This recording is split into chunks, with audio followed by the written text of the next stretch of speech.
À force de décrédibiliser les instances politiques palestiniennes, à force de lutter contre leurs représentants, à force d'obscurcir l'avenir politique, briser l'espoir d'une paix, à force de faire vivre à des gens des conditions absolument insupportables, enfermés dans une prison à ciel ouvert, il fallait bien s'attendre à ce que la colère échappe à tout le monde, à Israël, au Hamas, aux factions palestiniennes, à tous ceux qui sont censés représenter l'espérance d'une cause politique. Les événements de ces derniers jours dans les territoires palestiniens sont trompeurs puisque personne ne veut la guerre. Même le djihad islamique, qui est dans une posture d'agressivité et de harcèlement, ne veut pas la guerre totale. Pour une raison très simple, c'est qu'il la perdrait.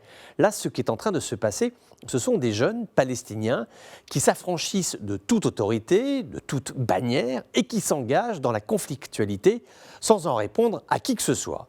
Ils ne sont pas libres, car coincés sur un territoire exigu, mais ils veulent se sentir libres. Durant les intifadas, les séquences d'affrontements Hamas-Israël, que l'on a connues dans le passé, c'étaient des entités constituées qui s'affrontaient. Et dans le cas présent, nous avons affaire à des groupes qui s'auto-déclenchent. Le paradoxe est tel, c'est qu'il y a eu quelques avancées dans la région. La promesse égyptienne de 500 millions de dollars pour la reconstruction de Gaza a été tenue. La première phase des travaux de déblaiement est achevée.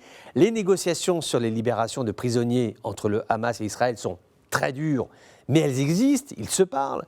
Quand on regarde les comptes bancaires, la région est dramatiquement pauvre, mais il y a tout de même quelques rentrées. Si nous prenons l'exemple du poste de passage de Salah Eddine, ce sont 14 millions de dollars de taxes qui rentrent dans les caisses du Hamas chaque mois. C'est de l'argent. Il ne s'agit pas de dire que tout va bien, loin de là, mais il y a tout de même des éléments, certes ténus, mais qui sont là pour rappeler que l'option de la guerre totale n'est voulue par personne. Et ce qu'il faut éviter aujourd'hui, c'est l'emballement, la tornade non vertueuse de vengeance, de tirs de représailles qui amène à l'escalade généralisée. En fait, la sociologie actuelle de la révolte palestinienne rappelle ce vieil adage qui dit « Ne coupe pas la tête de ton ennemi, sinon tu ne sais plus à qui tu pourras parler ». Attendons de voir si cela se confirme dans les prochains jours.